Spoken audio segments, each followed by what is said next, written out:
Guys, welcome to February's video, and it is really cold out. So we're gonna go over, this is the runway. We were here last year about this time, and this was overgrown, real heavy. We're gonna dive into 1 year later. What's it look like? How are the deer using it? What can we do to change to help them use it even better?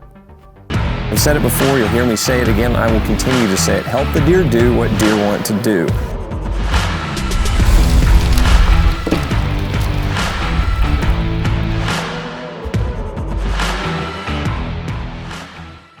All right, guys, so we are in the runway set. This is a spot on my farm. In the Timber Tips episode last year of building whitetails, we came in, and this was a super, super thick area. I mean, it's still thick, but what we were noticing was all the deer love this area. They love the deep timber.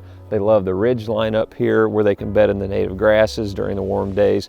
Nasty, nasty weather, they can get down in the timber out of the elements and out of the wind. So the deer were skirting around this because it was so heavy, and I've designed my property to make this a natural pinch point in regards to using switchgrass, hinge cutting, tree, manipulation of timber, things of that nature. So what we did is we came in, we cut one trail going up to the ridge, we cut one trail going back into the deep timber. And as you can tell, the deer are using it extremely well right now. So I put a link dark on this, would have been last May, with an antenna to help with their cell reception. I have not touched that camera since. It sent me pictures of all the deer filing through here yesterday evening and through the night, and this morning headed to the food plots. It is nasty, nasty out. So kind of a short little recap. I shot Goalpost just to the east of here. I got pictures of Goalpost the day before I shot him standing right here with a hot doe. He had her locked down right in this area. I knew that Goalpost was here. He is kind of a roamer. He didn't stay here all the time, but I knew that he had one of the does that called my place home. He was locked down with her, and it was time to hunt him. I didn't come in, didn't hunt him until then. I came in the next evening and shot him, and he was following that doe. Worked really, really well. So this is how, that's kind of the accumulation of what this place looked like, what it looks like now. Now, how can we dive in and make it even better? Okay, so we flipped the camera around. We've got the trail going deep into the timber. We've got a trail going up on the ridge. We've had a trail that the deer were using, some coming off this ridge down into here and going across the creek. So that created an X convergence somewhere in here. That's what I was shooting for, was having a convergence of all these trails. And I was able, this was so thick, I was able to cut my own X pattern in here.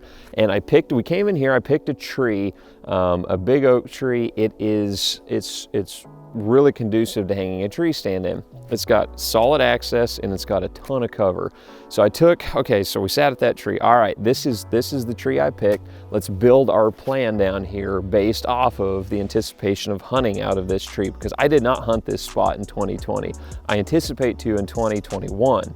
Therefore, we set the stage last year, confirmed it with the trail cameras, watching this spot to make sure the deer did start using this the way we intended. Therefore, we're going to apply that into 2021 hunting season. So we've got the X convergence, 18 yards from the tree that I wanted to put my tree stand in. I didn't come in here with trails established hoping to find a tree. I built the trails around the tree I wanted the deer to come in front of, to form it to work in your advantage, but yet giving the deer that feeling that this is still in their favor as much as possible, which it is. They wanted to come through here. We just helped them do it a whole lot better, tweaked it to, around our plan.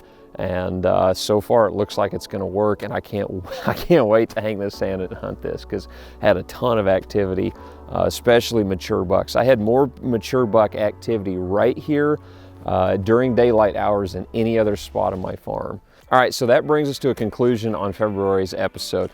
March, we're going to roll into food and everything for the upcoming season, using the information from last season and right now to help you in 2021. You might be like a lot of people right now, where you might be out of food. We've had a lot of harsh conditions this year in the Midwest, and some guys they've run out of food, and that's a problem. You have to have enough to hold your deer herd over until spring, when we have green up, and food becomes more readily available. So that's next month's episode. We're going to go over a ton of information. I can't wait. See you then.